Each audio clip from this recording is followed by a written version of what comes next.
Hey guys, we just saw The Batman in the theaters with Robert Pattinson, and first reactions, I'm going to let my wife tell you what she thought about the movie.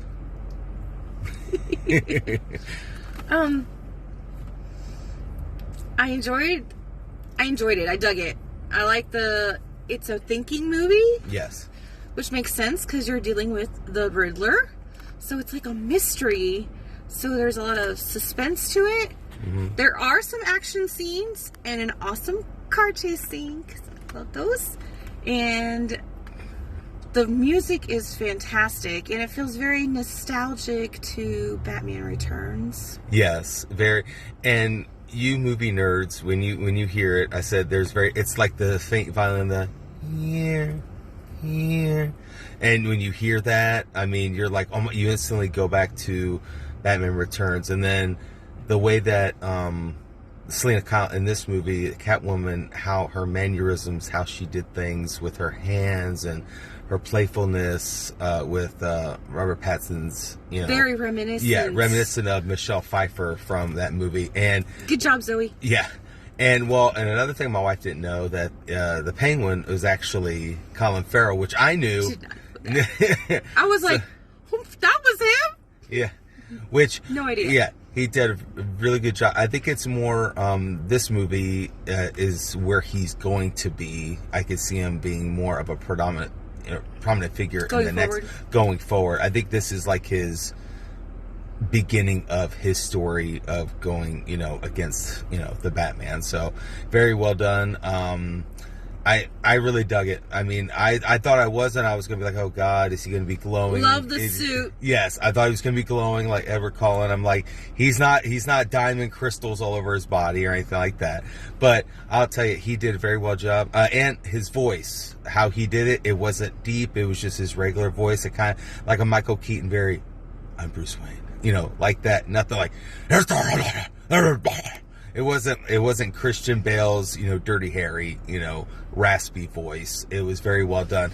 The mask, the cowl, was very... The suit. Yes, the suit was very well done. Even the Batmobile, they actually did a pretty good job. The Batcycle did really cool. Yes, Batcycle, really cool. I even liked the Riddler. The Riddler was really cool. Very,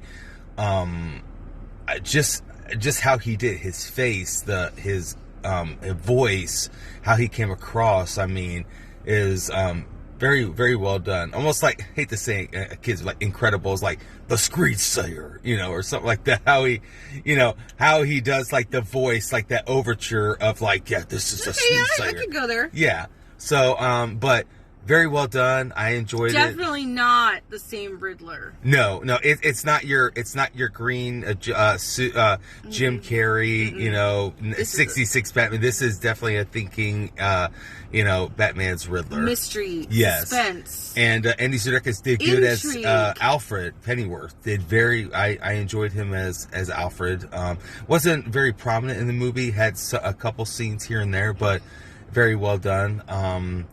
But the music is what caught me. That's the biggest thing to me. You could get me, like, it's putting the nostalgia, take you back to a time just by the music. And it did through the whole movie. It wasn't just certain scenes, the whole movie. And I really didn't think of it as a 3-hour-long movie, because constant things. Because you had not just one villain, you had multiple people. You even had side people, like, villains that were like, who was good, who was bad, who was the actual, person. So there was a lot mixed into this one movie. So you had to have it that long. I mean, if it's a good movie, it has a good story, I don't care how long it is, as long as it has a good story. If it's drawn out, then, you could probably cut half of it. But I really thought a lot of it was put together nicely for how long the movie was. But anything else to add, huh? About the movie? I'm sure tomorrow there's going to be, we were talking about at the very end, there's like a little thing that pops up at the end in the credits. For like a millisecond. And everybody's like, oh, that's the little teaser. So I'm sure people are going to screenshot it, take pictures of it, and be like, oh, this leads to this next movie, the sequel of what's going to happen. Let other people do it. Yeah, the other people don't. Go ahead and leave when the credits start rolling. Yeah, because there's not. I mean, unless you want to hear. On the internet later. Yeah, unless you want to hear the music, that's very cool. But I mean, if you don't want to, you don't have to wait around for the end credit scene. It literally is just like a little blip, and that's literally it. Like however long you close your eyes like this, that's how long it is. So definitely go see it. Would highly recommend it. Let us know what you guys thought of it, and thanks for listening to us. You guys have a good night. Bye.